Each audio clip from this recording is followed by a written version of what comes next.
si mal takú kritiku, že sa sťažuješ na to, že je to celkom pracné zarábať na tom influence marketingu. Čo si mám predstaviť pod pojmom ťažké, keď dostaneš jednu priemernú výplatu za pár storiek? Mňa neteší na konci dňa, že si lahnem do postela a poviem si super, za dnešný deň som zarobila 8 000. No stojí ti to za to? Dnes už nie. Ja som si myslela, že sociálne siete sú môj najlepší kamarát, lebo ja ho viem ovládať. A ona povedala, že Lucia teraz skončí s Instagramom. A ja úplne, že čo to rozpráva, že Instagram nie je môj problém. A jak som odišla odtiaľ, som si uvedomila, že vlastne to je môj jediný problém, ktorý som si nechcela priznať. Ja som mala určitú časť života 3 práce vlastne popri škole. Vo Volkswagene som robila na linke, ja som robila všade. Čo si robila na linke vo Volkswagene? Normálne som mala topánky so celou špicou, robila som detailing. Pokiaľ nemám páku v podnikaní, tak ho robím zle. Ja som si uvedomila, že chcem robiť veci, ktoré vie za mňa urobiť niekto iný a ja môžem byť naspäť sama sebou. Vždy zo začiatku ťa všetci aj tak zhejtujú, na to sú proste sociálne siete, hlavne TikTok, tam ťa všetci zhejtujú, aj keby si panenka Mária. Ty keď budeš všetko robiť iba tak, aby sa malo, tak nikoho nebudeš zaujímať. Čím viac si sám sebou, tým viacej ľudí zaujíma.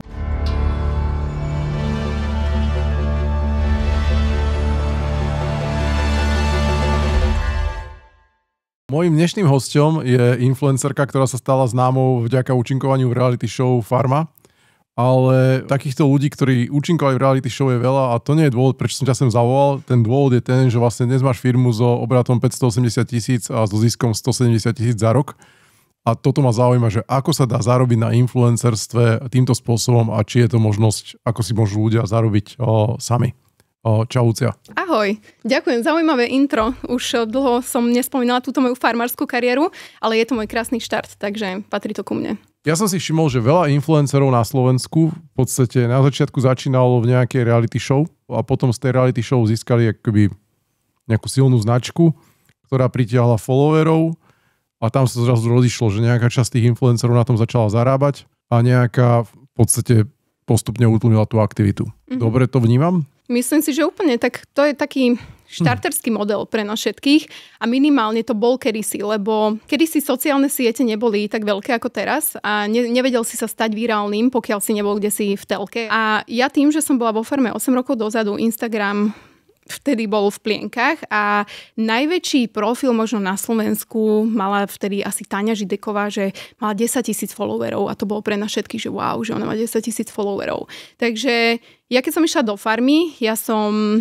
bola výzažistka a môjim snom, alebo tak mojou nejakou stratégiou bolo, že ja by som chcela tým, ako tou výzažou zarábať viac, ako sa o mne ľudia dozvedia, no takže pôjdem do Farmy, pôjdem do reality show, skúsim si tento model a potom budem mať viacej klientov. Tak som to skúsila a vyšlo to.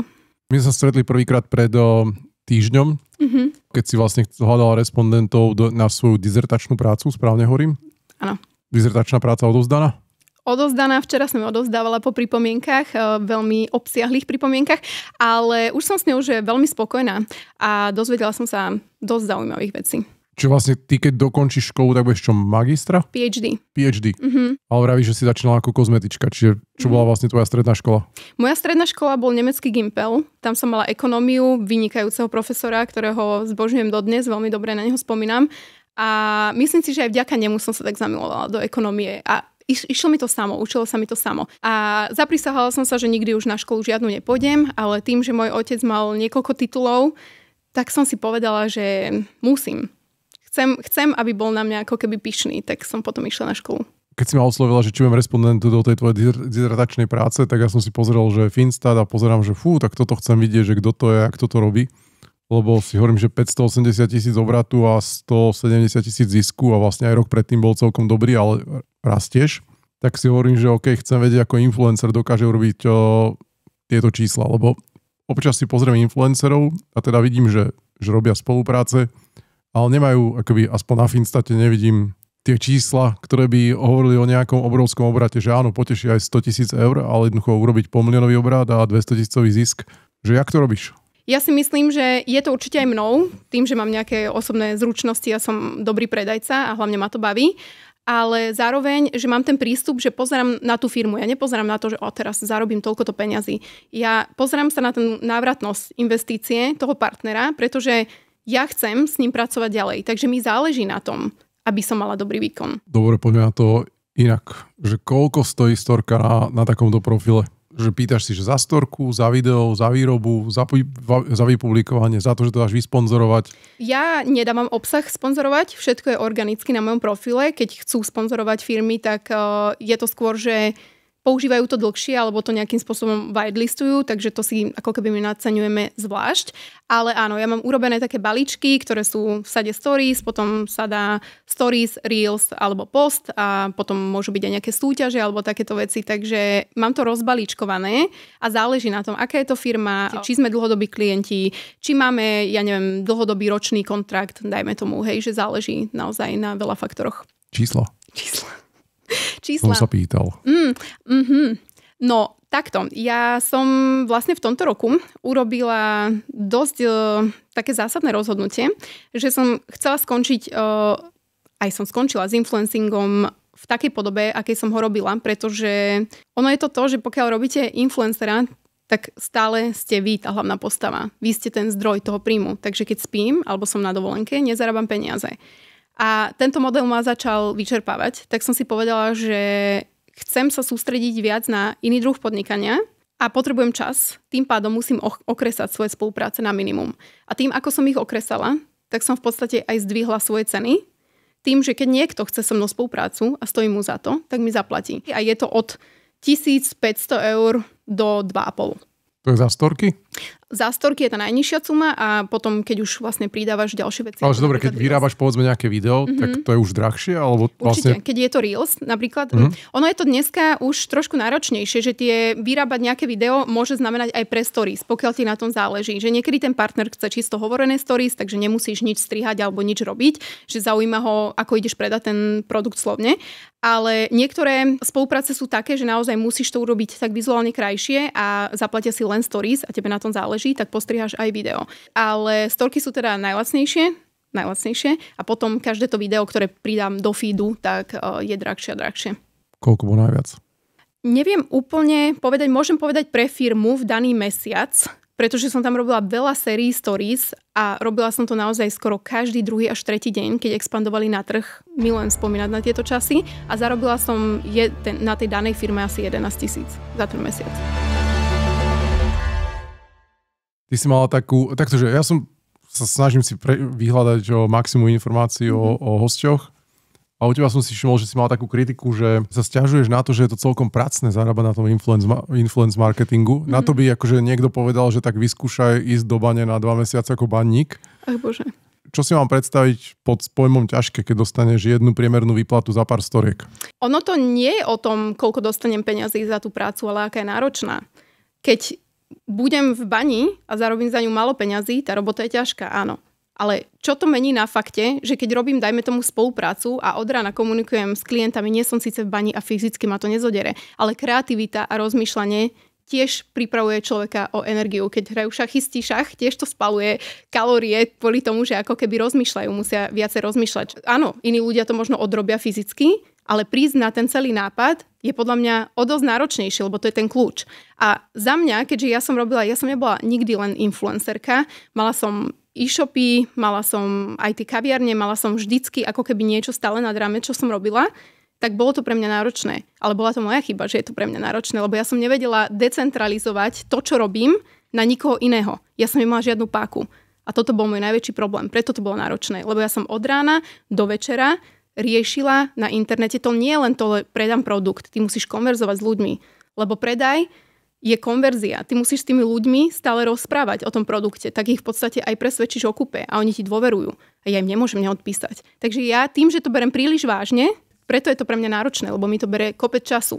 A keďže čas je pre mňa ekvivalent asi najväčšieho bohatstva, tak áno, je to ťažké. Vieš, a je to jedno, či stojíš v bani, alebo venuješ svoj čas na influencer marketing. Ja som robila na trvalý pracovný pomer, ja som robila v korejskej spoločnosti, ja som robila fakt veľmi zvláštne veci vo svojom živote, vo Volkswagene som robila na linke, ja som robila všade. Na linke? Čo si robila na linke vo Volkswagene? Normálne som mala topánky s oceľovou špicou, robila som detailing.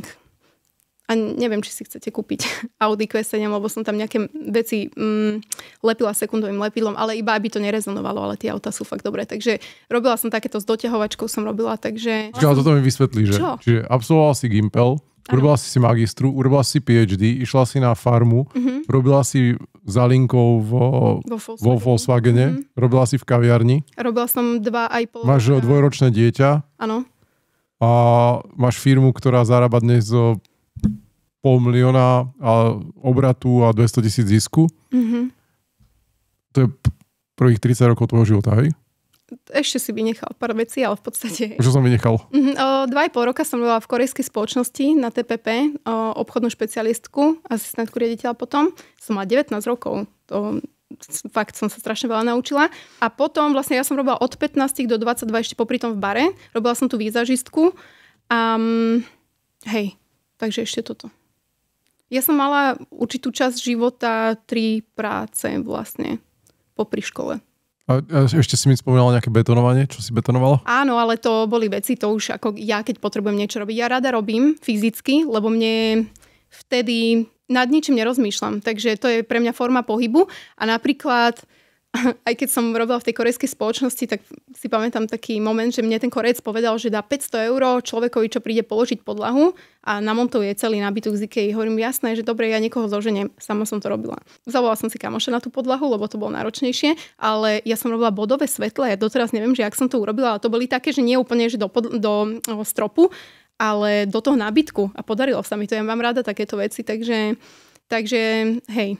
Dobre, tak poďme na to inak, že koľko hodín ti zabere reálne to, že pracuješ na tej správe tých svojich sociálnych sietí a na tých kampaniach denne? Že je to, že robíš, ja neviem, od 9. do 12. a potom ideš na kavičku?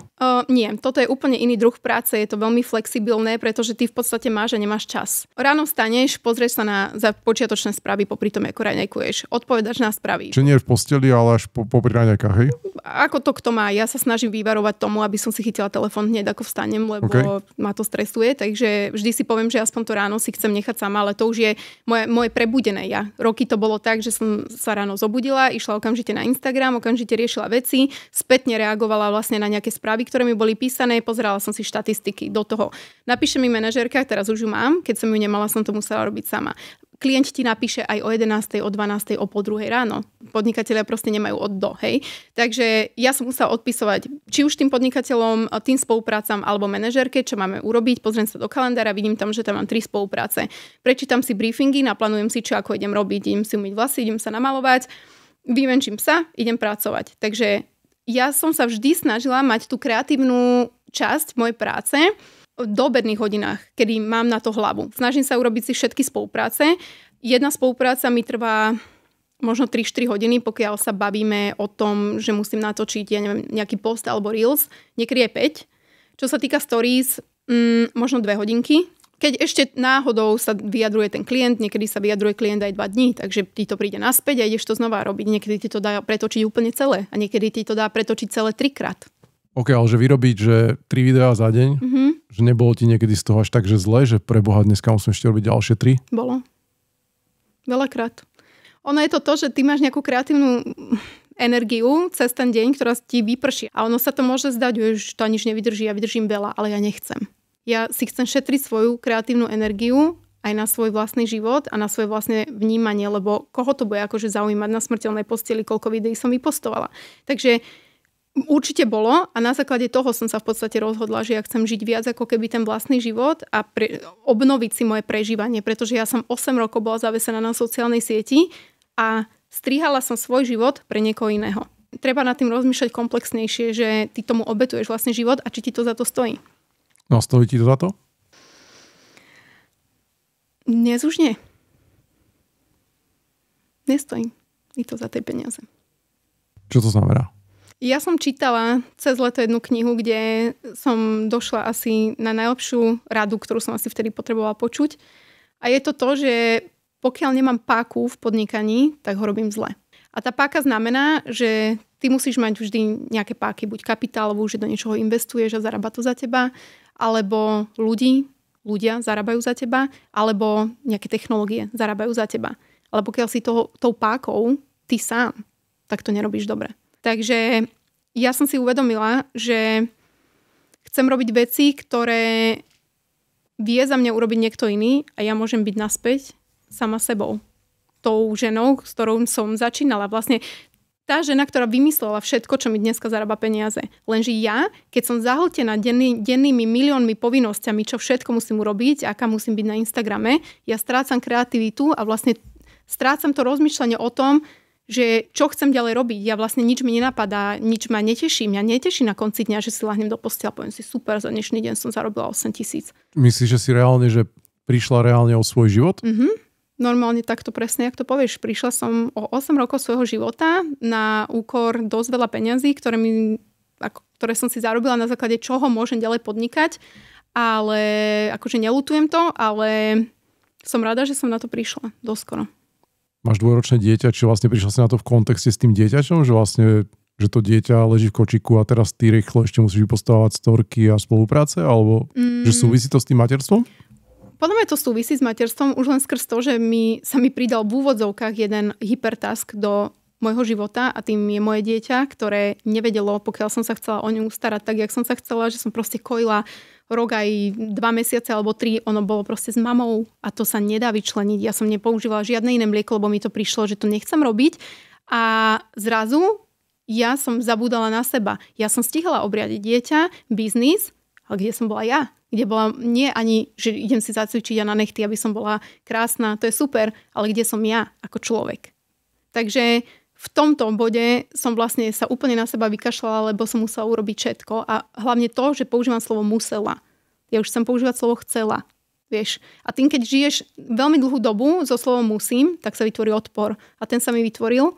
A preto som si vlastne zmenila to. Ale to je super, pretože ja som si predtým nevážila sama seba ani v orientácii toho, že koľko si vypýtam peňazí. Niektorí influenceri, ktorí vôbec nemali taký výtlak ako ja, si pýtali 3-krát toľko bez hanby, lebo, neviem, si tak povedali. Ja som vždy myslela na firmu, aby sa im to vrátilo a idem zabojovať a idem byť za dobrú a neviem čo. Takže v tomto slova zmysle mi to v podstate zvýšilo hodnotu, pretože som si uvedomila, že môj čas je vlastne jediná hodnota, ktorú mám a to nie je klišé, to je proste reálne tak, že tie roky bežia. A hlavne ešte som aj 30 teraz, takže všetko sa mi ako keby tak nakopilo, že počkať, ja nemám 15, že som zostala v šoku, že ja vlastne už nemám 15. Že zmizol ti život, hej? A že nemám 15, áno, lebo ja som stále žila v tom, že všetci mi hovorili, že som mladá. A zrazu mám 30. To už sa nehovorí úplne, že si mladá. Vieš, že si aj nie si zároveň.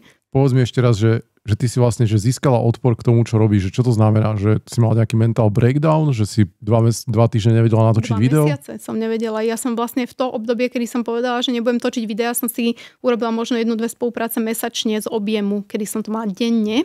Kvôli tomu, že to nebol mental breakdown, ale skôr duševný.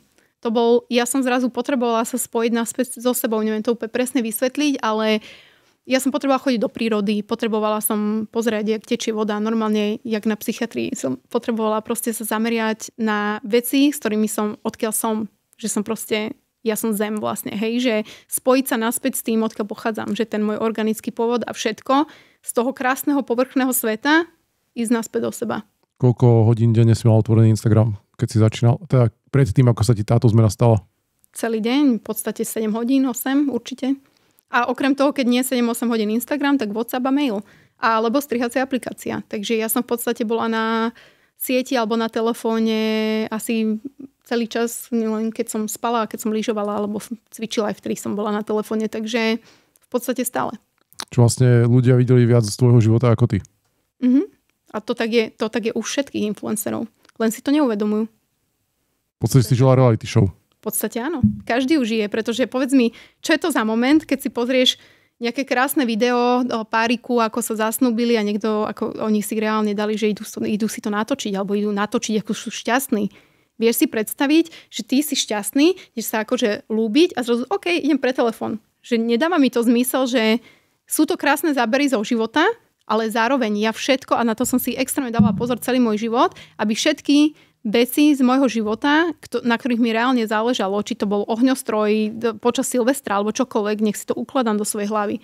Že to bolo pre mňa veľmi dôležité, že nechytiť si telefón, ale prežiť si to. A príde mi strašne divné, že tí chudáci ľudia to vôbec nerozmýšľajú nad tým, že ježiš, ja budem mať veľa views, keď toto pridám, lebo je to super. Ale vy ste nežili, vy ste predali svoj moment. Vy ste predali moment svojho života na Instagram. Čiže je to droga? Úplná dopamínová, no jasné. Čiže mala si aj abstinenčné príznaky, keď si sa tej drogy vzdala? Áno, reálne som si vymazala aplikáciu Instagramu a Normálne som sa pristihla, že veľakrát som išla platiť, neviem, telefónom, tak som si išla zaplatiť telefónom a zrazu som išla automaticky po tej sieti. Čo robím? A toto sa mi stalo niekoľkokrát, že automaticky som otvorila telefón a išla som tam prstom. A hlavne aj ten dopamín z toho, že tebe to chýba, lebo dopamín je vlastne zdroj nejakej odmeny, je to hormón odmeny a ty pozeráš, koľko máš dosahov, koľko ľuďom sa to páči, koľko ľudia ťa chvália. Ja som to určitú časť svojho života potrebovala na základe toho, že aké som mala proste aj detstvo a celé tieto veci, takže ja som potrebovala si doplniť sebavedomie a keď už prišiel ten pohár, že ja už som dostatočne sebavedomá, tak už to nepotrebujem a odmietam a nepotrebujem externú validáciu, nepotrebujem byť ako keby v nejakých ani časopisoch, ani veciach, pretože viem, kto som. Takže toto bol asi ten taký hlavný poznatok. Pomohlo ti to nájsť samú seba? Potom, ak som správne pochopil, v detstve si mal tým pádom nedostatok chvály? Hej, ja som mala akože také rôzne detstvo, ako mala som dvoch rodičov, ale nebolo to úplne ideálne v tomto smere. Hej, ja som si potrebovala doplniť to, že som dosť dobrá. Ja som odjak živá bola na podiach, lebo som tancovala, spievala, akože normálne výkonnostne súťažne celý život a to mi dávalo pódium, ten taký pocit zadozučinenia.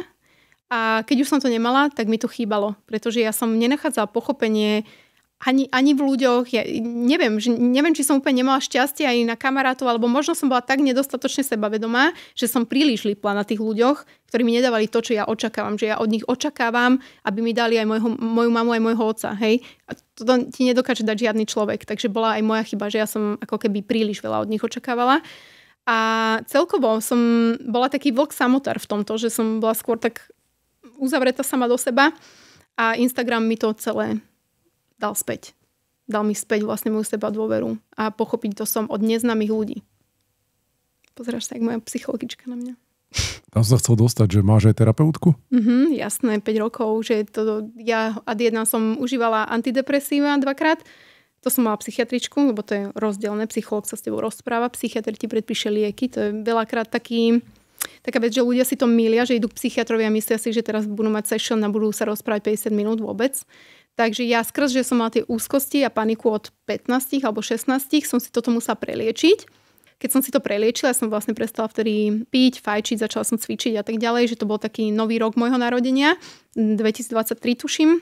Tak vlastne vtedy som si začala riešiť to, že ja keď nechcem byť na liekoch celý život, musím sa o seba starať. Tým pádom ja si nemôžem dovoliť piť alkohol, lebo moja neurochemia v mozgu je úplne iná ako bežného človeka a musím si to strážiť. Tým pádom si musím doháňať serotonín pohybom a tak ďalej. Musím si dávať veľký pozor na stravu, čo jem, aby som mala v pohode vlastne žalúdok a môj mozog a musím mať terapeutku, aby som vedela komplexne si vyhodnocovať situácie a nenechávať vlastne pod pokličkou tie negatívne, že mávnuť rukou, lebo to som vlastne ja som sa za seba nevedela nikdy postaviť, takže mala som tento problém, takže hej. A že tie problémy, ktoré si mala na terapeutku, tak tie vlastne akoby vznikli z toho, že si začala tými sociálnymi sieťami doháňať tú konfirmáciu zvonku? Alebo to potvrdenie tej svojej vlastnej dôležitosti zvonku? Nie, ja som nevedela, že sociálne siete sú môj problém. Ja som v podstate po 4 rokoch som sedela u psychologičky, teraz pred 3/4 rokom. A ja som si myslela, že sociálne siete sú môj najlepší kamarát, tak jak boli kedysi možno cigarety, hej, že to boli proste môj najlepší kamarát, ktorý mi vždy, lebo ja ho viem ovládať, ja to mám pod kontrolou, tam viem zarábať, tam som doma, to je to, čo mi dáva jednotku s hviezdičkou, hej. A ja po vlastne 4 rokoch som tam sedela a ona s tým, že som jej povedala, že teraz nejako nemám dobré obdobie, povedala, že Lucia teraz skončí s Instagramom. Hej, ja, že nie. A ona, že Lucia, buď máme posledné sedenie, alebo proste si skončila s Instagramom. A ja úplne, že čo to rozpráva? Že to nie je môj problém, Instagram nie je môj problém. A jak som odišla odtiaľ, som si uvedomila, že vlastne to je môj jediný problém, ktorý som si nechcela priznať. Že ja som závislá od sociálnych sietí, robím influencerku, zarába mi to strašne veľa peňazí, všetci by dali všetko za to, aby žili môj život a ja to už nemôžem robiť. Proste toto už nie je moje miesto a ja sa musím posunúť ďalej. A musím si vážiť všetky tie veci, ktoré mi prišli do života, že som si otvorila kaviareň, vlastne z peňazí, ktoré mi zarobil Instagram a že ma to v podstate baví, že to tí ľudia milujú a mám obrovské šťastie, že môžem z tej sféry v podstate odísť. Čo to znamená, že vlastne psychologička ti povedala, že nemáš robiť už ďalej Instagram? To bolo kedy? To bolo v podstate pred letom, ako som skončila s tým, že už nebudem robiť spolupráce v tejto miere. Tak som si povedala, že chcem robiť iba veci, ktoré mne osobne vyhovujú a aby som nepredávala svoj život a momentum denne na sociálnu sieť. Aby som proste si aj uvedomila, čo som zažila v 30. roku života. Nie, že som iba vypostovala milión videí, ktoré videlo toľko a toľko ľudí. Vieš. Takže ona mi proste, my sme mali v podstate takú konfrontáciu na základe toho, že som si nemyslela, že Instagram je to, čo mi robí zle a ona tým, že je tam chodí strašne veľa ľudí a strašne bohatých ľudí rôznych a ona presne vie, kde je ten zdroj vyhorenia. A veľa tých ľudí si vlastne nevedia priznať, že to, čo im ide najviac, tak toho sa musia vzdať. Lebo na všetkom, na čom lípneš príliš, nie je pre teba dobre. A Instagram bola moja identita. A už som pracovala na základe toho, čo si o mne ľudia myslia, čo môžem pridať. Už si orezaný. Čím viacej máš sledovateľov, tým viac rozmýšľať nad tým, čo ako môžeš a nemôžeš povedať. A aj keď niečo myslíš najlepšie, ako chceš, ten človek na druhej strane republiky si to proste zoberie a otočí proti sebe, a keby si niečo povedal, že Instagram, chod si robiť a čo doktori a takéto veci. Hej, že úplne pretočia vlastne to, čo som sa snažila povedať, ale pritom som to nepovedala. A toto ťa zmanipuluje. Ty zrazu nevieš, že tak čo si zle urobil? Prečo si niečo zle urobil? Vieš, že strašne to ako keby pretáča celú tú mienku o tom, aký si ty človek versus to, že kto si na Instagrame a ty si proste opatrný, ty si ostražitý, ty sa bojíš už vlastne hocičo pridať, lebo môže vzniknúť nejaká konfrontácia, môžeš výjsť do nejakej kauzy, môže ti to uškodiť. Kto sa týmto má zaoberať na dennej báze? Vieš, že proste nechce sa ti. Čo vlastne na začiatku leta si s tým praštila? Hej, v takomto ponímaní úplne, že ja som hneď, jak som odišla od psychologičky, som bola na mojej manažerke, že Nikol, že zruš to. Proste zruš všetko, čo je na ďalšie obdobie, že ja proste nebudem robiť a že končím a že v septembri uvidím, či budem mať na to chuť a či budem mať opäť silu a budem to chcieť robiť. Takže vlastne celé leto som si dorobila iba spolupráce, ktoré som mala zazmluvnené, ktoré boli fakt, že maličko a veľmi mi táto pauza pomohla aj v tom, že aj teraz, keď robím nejakú spoluprácu, si uvedomujem, že ako dobre mi to ide, že aká som v tom dobrá, ale zároveň už ich mám tak málo, že ja nechápem, jak som to stíhala predtým. Hej, že mala som 30 spoluprác, teraz ich mám 7. Dobre, čiže v zásade si zredukovala ten influencer marketing, že možno ti aj napadlo, že skončiť s tým úplne, že čo si vytvorila za majetok, alebo že čo je ten tvoj plán B, keď s tým skončíš? Ja som si hlavne vymyslela tie moje kaviarne a to moje Pilates štúdio. To je vlastne vec, ktorú ja som si šetrila. Ja som šetrila fakt veľa peňazí, jednak nemala som ich kedy míňať. To je dôsledkom akože času a celkovo ja som človek, ktorý je vychovaný nie takej veci, že moja mama to volá, že to je rošaftné, hej, že proste len tak míňam peniaze, na čo sa mi páči, že ja veľmi veľakrát rozmýšľam, aj keď sa veľakrát môže nezdať, ale v pomere toho, že som influencerka, som fakt minimalista, že mám rada ako keby vlastniť menej vecí, ale kvalitnejších, ale kúpila som si kaviarne. OK, čiže v zásade, že v podstate doteraz si neinvestovala? Dávala si bokom nejaké peniaze? No, jasné. Ja som mala našetrených. Ja som vlastne takto. Ja som nefinancovala z mojich kaviarní, ktoré mám 3 a 1 Pilates, nič z externých zdrojov. Koľko si najviac zarobila za mesiac z marketingu? Alebo takomto influencer marketingu? 34 000, asi 5. 34 000? To bol najlepší mesiac, hej? Hej, november. Najlepší mesiac. Black Friday. Paradoxom je, že algoritmus už veľmi dobre spoznáva tieto formy marketingu a hlavne hard sellu a znižuje ti dosahy, keď spomínaš slovo ako zľava, kód, Black Friday a tak ďalej. Preto napríklad, ak si všimneš, tak tento rok sa začal zľavový celý tento november so zľavou Singles. Je to deň slobodných ľudí. Ale ľudia ho začali používať, teda také rozumnejšie firmy, namiesto Black Friday. A práve preto, aby sa to neblokovalo. Že to sú proste, každý vie a očakáva, že v novembri nakúpi najlepšie na Vianoce. To už je dané. Fakt? Takže je výhodnejšie nakupovať v novembri ako v januári, hej? Čiastočne si myslím, že hej, naozaj firmy z mojej skúsenosti, neviem povedať úplne globálne, pretože nesledujem všetkých, ale z mojej skúsenosti, keď ja dostávam spolupráce, tak fakt mám jedný z najlepších zľav. Väčšinou majú ľudia, že narodeninové, teda podnikatelia majú, že narodeninové zľavy a majú Black Friday ako najvyššie zľavy celého roka a naozaj to platí. Neviem to posúdiť. Nechám na ľudí pod týmto videom, aby sa vyjadrili, že či Black Friday má opodstatnenie v životných potrebách. No. Veľa ľudí aj klame, veľa ľudí si povie, že ide robiť Black Friday zľavy a idú to robiť nejakými nekalými marketingovými taktikami, že povedia, že teraz to stojí 60 eur, ale predtým to stalo 65, ale ich klienti vedia, že to stalo predtým, ja neviem, 30. Áno, hej. Takže to je vec, ktorá vôbec by som ju nikdy neodporúčala klamať ľudí v tomto smere, lebo ľudia vidia a ľudia si zapamätajú a stratiť ľudí na Slovensku je veľmi náročné, pretože tá cieľová skupina je ad jedna veľmi úzka, tým, že má Slovensko 5 mega. A druhá vec, my keď sklameme tých ľudí, čo aj v mojom slova zmysle je veľmi dôležité, ja keď sklamem svojich ľudí a stratím dôveru a autenticitu, ja už nemám ďalších ľudí, my nežijeme v Amerike, že by som ich oslovila ďalších 10 000 a ďalších 10 000. Že musíme si veľmi strážiť na Slovensku tú dôveru. No a teraz tá téma dôvery ma celkom zaujíma, že ja som tu mal napríklad Jakuba Viglaského a doktora Borisa Bayera. A mali sme takú tému, že výživové doplnky. A z okolností som sa pýtal na kolagén. To som videla.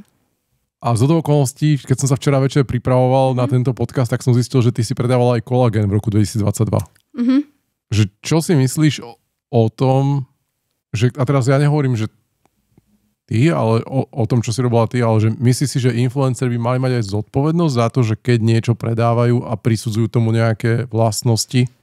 Určite. Mali by mať aj nejakú reálnu zodpovednosť. A pre mňa zodpovednosť iba vtedy, že nie, že na papieri, ale že tak keď to nevíde, by mali niečo zaplatiť. V Amerike napríklad to takto je, že z Red Bullu slúbili, že budú mať krídla a nejaký Američan ich išiel zažalovať, že on žiadne krídla z Red Bullu nemá. Hej? Takže áno, určite áno. Ale to už je podľa mňa nepochopenie metafory a hyperboly. Vieš čo, ale funguje to, pretože bolo to povedané v marketingu. To, čo je povedané v marketingu, má platiť. My nemôžeme zavádzať spotrebiteľov, to je nezákonné. Dobre, čo si myslíš o kolagéne? Paradoxne, ja som sledovala tvoje video, ja som si myslela, že kolagén je o dosť silnejší, ako bolo povedané. Lebo napríklad aj keď sa spýtam umelej inteligencie, čo mám užívať, navrhne mi kolagén. Je to pre mňa vlastne paradox v tom, že ja som si myslela, že keď si zvolím, dajme tomu nejaký najčistejší kolagén, tak budem mať nejaký účinok. Ale že nebudem mať takmer žiadny, tak to ma šokovalo. Aj v zahraničí, aj všade majú napríklad smoothies, keď hodnotím ako keby z môjho podnikania, kde pridávajú kolagén za, neviem, 2 eurá do plusu na to smoothičko, hej. A prišlo mi to, že by to bolo možno dobré aj pre tých zákazníkov, lebo oni si to zvyknú kúpiť. Ale vôbec nerozmýšľam nad tým, že či ten kolagén reálne ti dá do pokožky. Samozrejme, že nedá. Ani krém ti nedá, že ti vyhladí vrásky. To sú všetko invazívne zákroky. Kto to tvrdí, tak nehovorí úplnú pravdu. Ja som nikdy nehovorila o kolagéne. Predávala som kolagén. Bolo to asi mesiac. Mala som takú ako keby špeciálnu limitku, kde vlastne výťažok z toho kolagénu išiel na duševné zdravie. A ten kolagén bol vlastne s prídavkom ashwagandy, ktorá je v podstate nejakým spôsobom veľmi prospešná. Ináč neviem, keď tu budeš mať niekoho na budúce o ashwagande, tak nech mi povie. Ale teda je v literatúre, aspoň tú, čo som čítala ja, tak je to prospešné na úzkosť. Hej? A panické tieto formy. Takže ja som to predávala na základe toho, že to malo pre mňa pridanú hodnotu. Navrhli mi to, že môže mať vlastný. Robila som to asi mesiac, dajme tomu. A prinieslo mi to, čo som očakávala. Ja som s nimi mala spoluprácu aj predtým, takže kolagén som od nich pila, ale vtedy bol taký boom, že ako keby iný názor ani neexistoval. Neviem, či úplne influenceri sú postihnutelní za to, čo povedia. Minimálne si myslím, že ten klient, ktorý mi to dáva, napríklad ja mám klienta, kde propagujem také doplnky výživy počas tehotenstva, čo užívajú ženy po tehotenstve a tak ďalej. A ja im to musím vždy posielať na schválenie. A musím byť veľmi, veľmi, veľmi konkrétna v tom, čo hovorím. Niekoľkokrát mi to vrátia, pretože ja niečo poviem, čo nie je ako keby úplná pravda o tom vitamíne a oni mi to vrátia a musím to pretočiť. Že dávajú veľký pozor na to, aby som nepovedala niečo, čo nemôžem, na to, že je to vitamín. Takže skôr klienti sú za to zodpovední, lebo oni majú vidieť ten obsah. A to je napríklad jedna z nevýhod influencer marketingu. Že ty v podstate ad 1 nemáš vždy zaistený výsledok, ale ad 2 môžeš vlastne byť takýmto spôsobom ti pokriviť nejakým spôsobom imidž. Že ten influencer niečo o tvojom produkte povie, čo nie je pravda. A to je jedno z rizik influencer marketingu. Takže treba si nechávať posielať na schválenie veci. Čo bola najviac taká, že triky vec, ktorú si propagovala a potom si tak spätne povedala, že toto som nemala propagovať? Hneď asi moja prvá spolupráca na chudnutie. Bol to nejaký sirup alebo niečo, bol to ofajč. Jednoznačný ofajč, pretože som bola uvedená ja dokonca do toho obmilu, kde tá slečna, ktorá mi to vlastne predávala, tak ona ma odfotila v ten istý deň, predaj po. Len som stiahla brucho. To bola moja asi jedna z prvých spolupráci, vtedy sa za ňu tuším ani neplatilo. Ja som len chcela, že niečo schudnúť, mala som 22 rokov, hej, človek nevymýšľa v tej dobe podnikania úplne jak ty, ale skúša ako schudnúť. Takže som si vyskúšala ten spôsob, že tak keď ho používajú, tak to bude OK. Vôbec to nefungovalo, lebo dneska už mám úplne iné poznatky ohľadom toho, ale ja som reálne teda na základe toho, bolo to tiež MLM, ja som odmietla do toho MLM ísť, ona, že dobre, nevadí, že iba nech to dám na Instagram a keď niekto napíše, nech mu to predám a že z toho môže mať províziu. Takže som si povedala, že OK. A jak mi začali vlastne písať mamičky na materskej, že stalo to cez 100 € pred 8 rokmi, takže to bola fakt komodita. A keď mi táto žena napísala, že musí čakať na svoju materskú a ja som jej mala predať produkt, ktorý podľa mňa nefunguje. Vtedy som si povedala, že viete čo, nekupujte si to, prosím, že ja s tým končím. Takže trvalo mi to asi týždeň, kedy som si uvedomila, že to je totálne nekalé a totálne nespravodlivé. A toto bola asi najhoršia spolupráca. To znamená, že vlastne ty si mala za úlohu, že normálne, že vypiť ten sirup, alebo inak, že neviem, ty si ho vôbec vypila? Vypila som, akože ja som ho pila, to bolo nejaké aloe vera alebo niečo, že má to nejaké priaznivé účinky. Okay, a teraz sa odfotila, že pred a po, a to si robila, že 2 zábery po sebe, hej? Áno. A že za 5 minút rozdiel. Áno, ona mi vlastne na tom bruchu, že som ho mala nafúknuť a ona mi ešte zretušovala, že ho mám väčšie, ktoré som v živote také brucho vlastne nemala, hej. A potom ti takúto storku poslala a tu si ju postavila. Áno. OK, ale vieš si predstaviť, že teraz ľudia pod týmto videom budú hovoriť, že pre pána, že čo to spravila?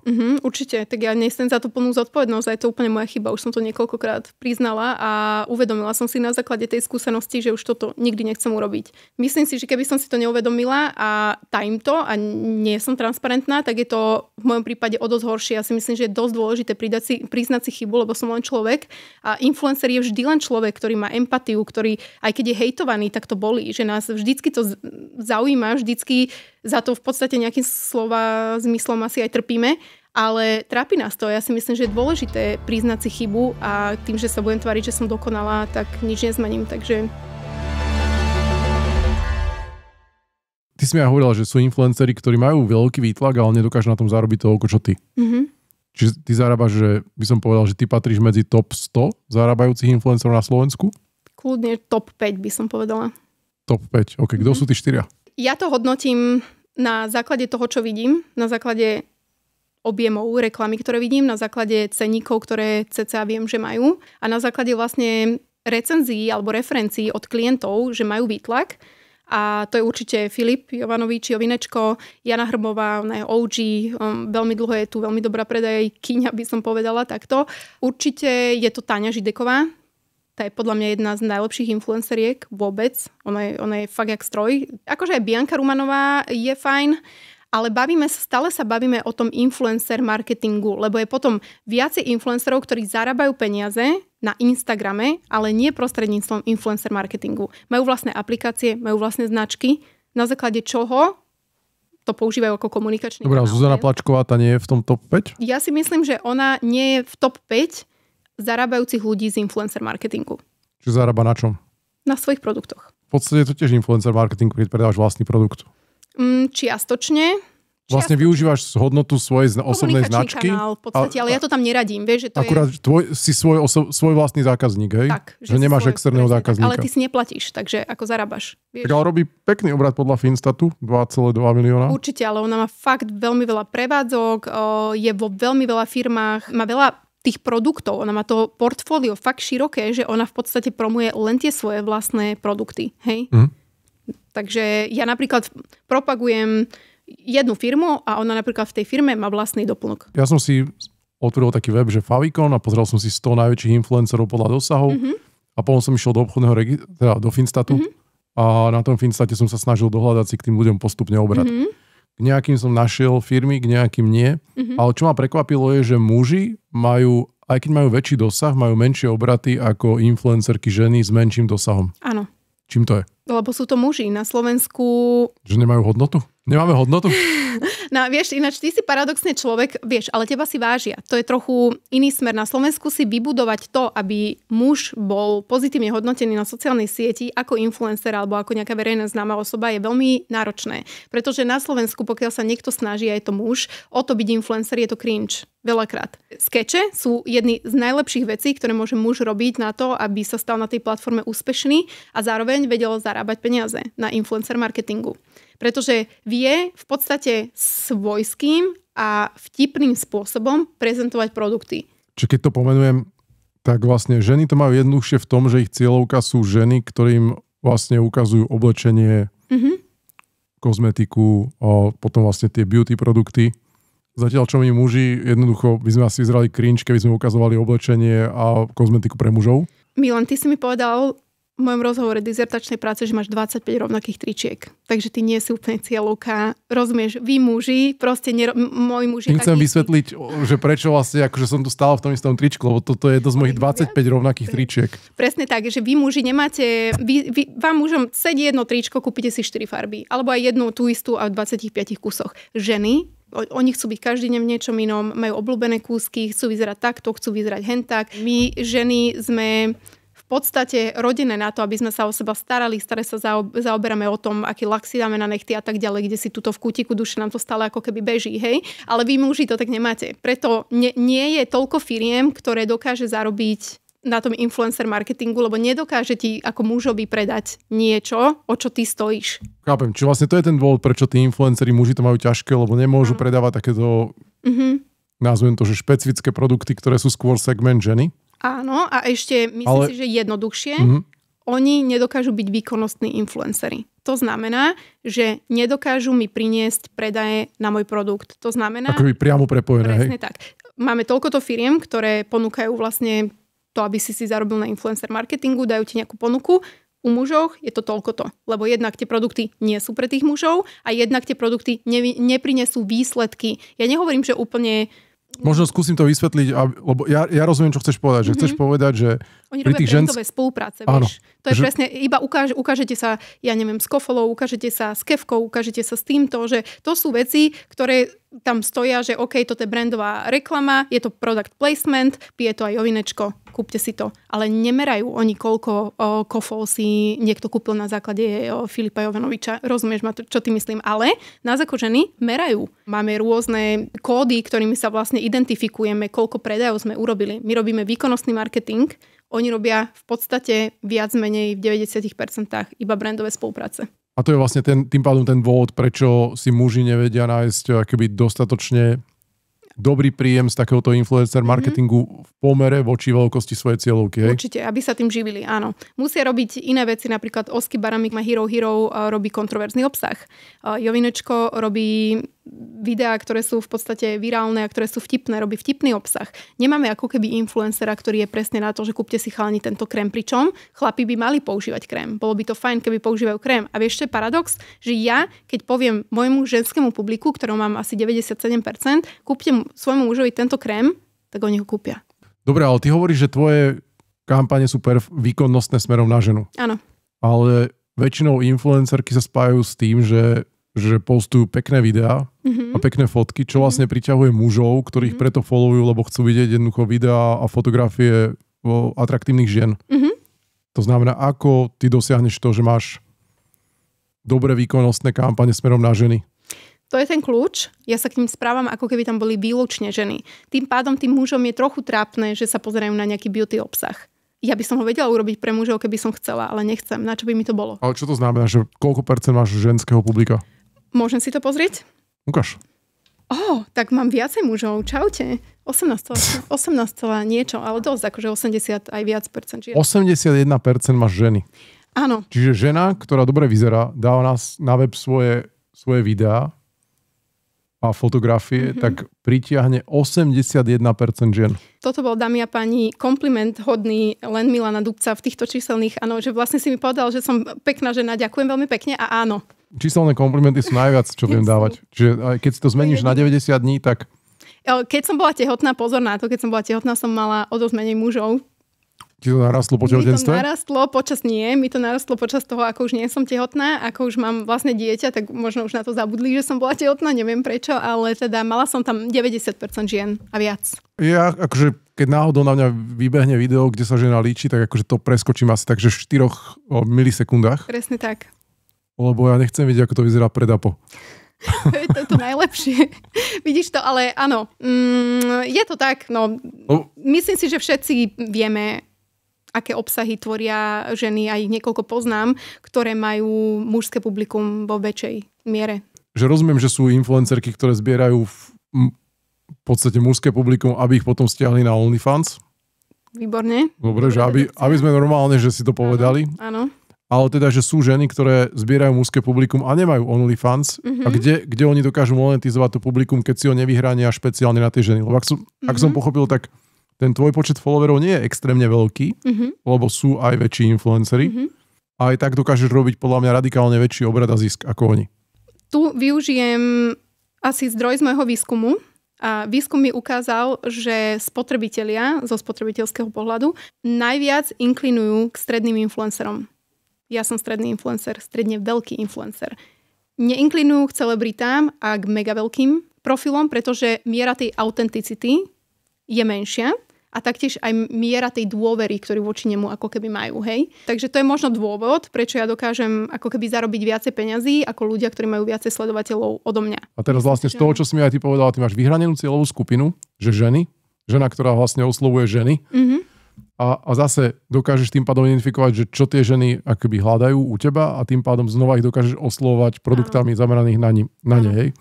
A teraz moja otázka je, že ak je niekto, kto robí niekde v korporácii, má teraz že možno nadštandardný plát a teraz má plát v hrubom 2000 eur mesačne alebo 2400 eur mesačne, môže si vytvoriť takýto človek side job, z ktorého mu príde 1000 eur mesačne, že vytvorí si nejaký influencing, Instagram, kde bude zarábať na nejakých spoluprácach? Môže.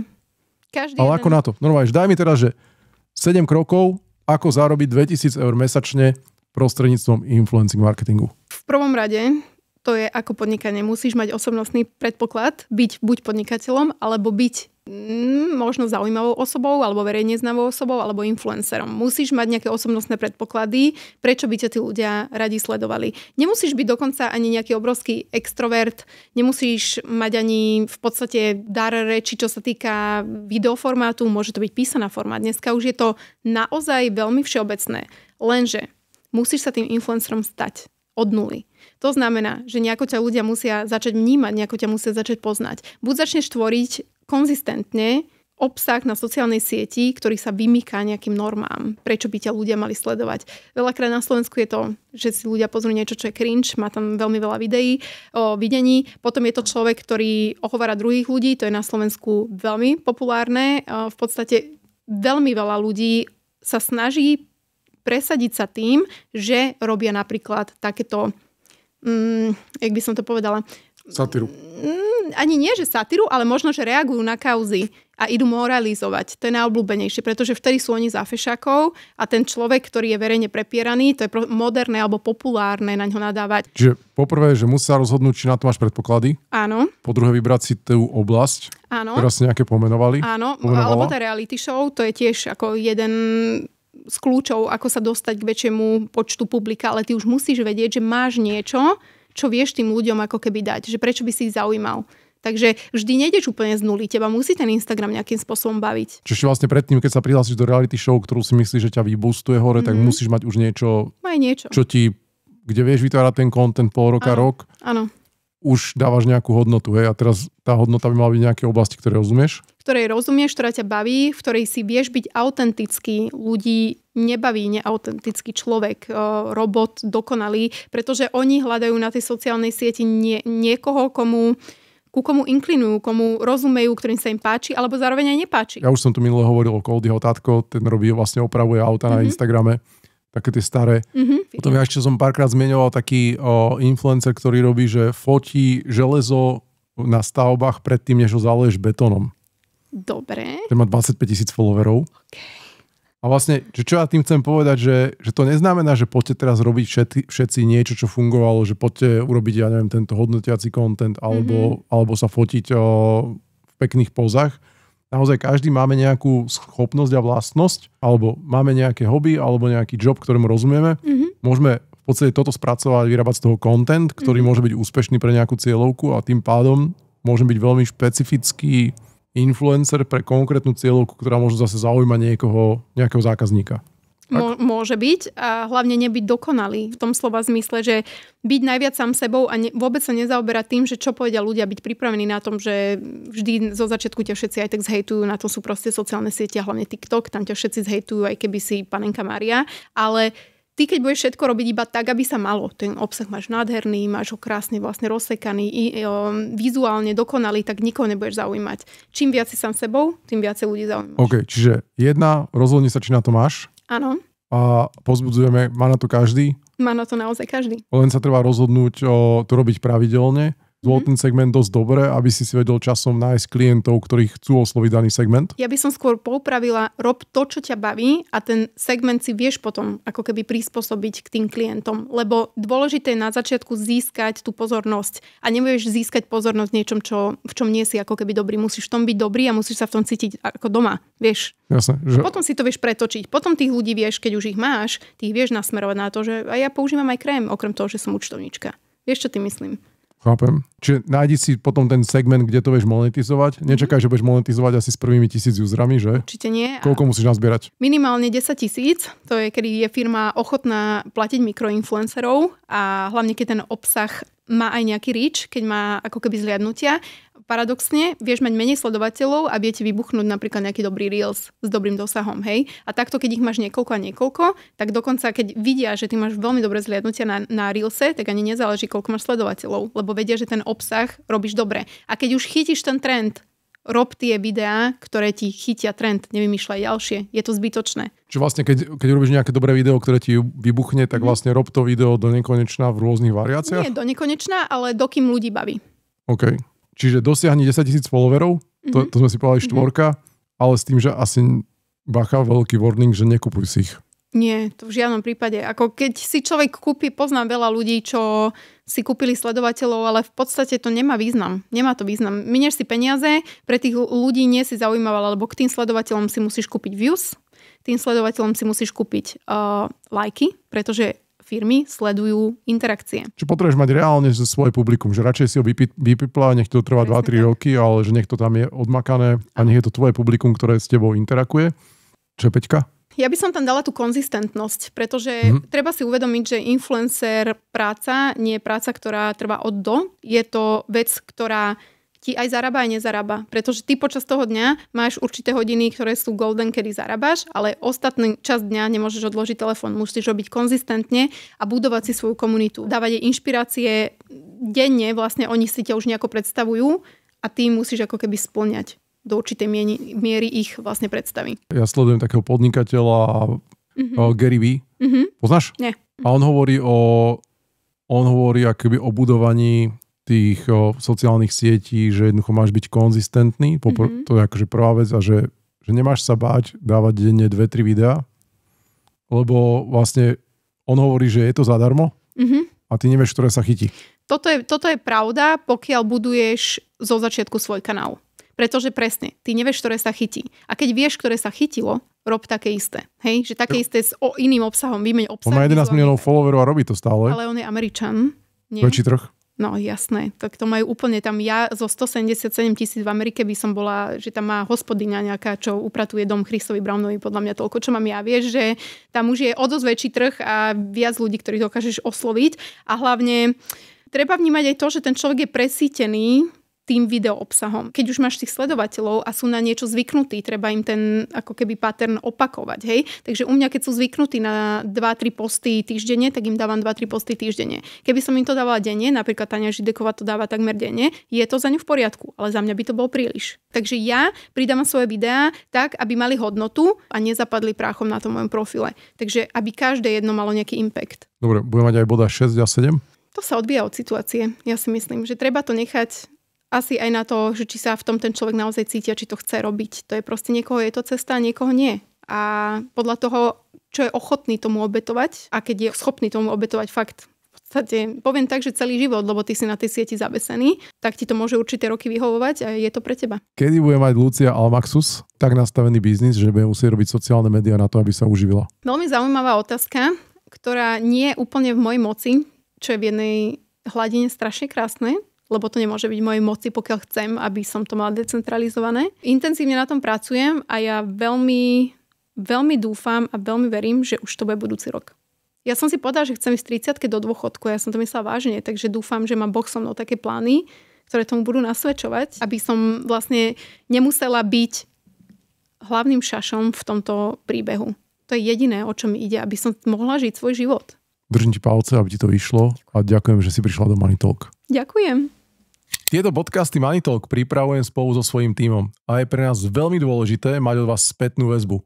No a najlepšou spätnou väzbou je pre nás to, že kliknete na odoberať alebo subscribe. Je to pre nás signál, že to, čo robíme, vám dáva hodnotu a ja aj môj tím vám sľubujeme, že budeme pracovať na tom, aby každý ďalší podcast bol lepší.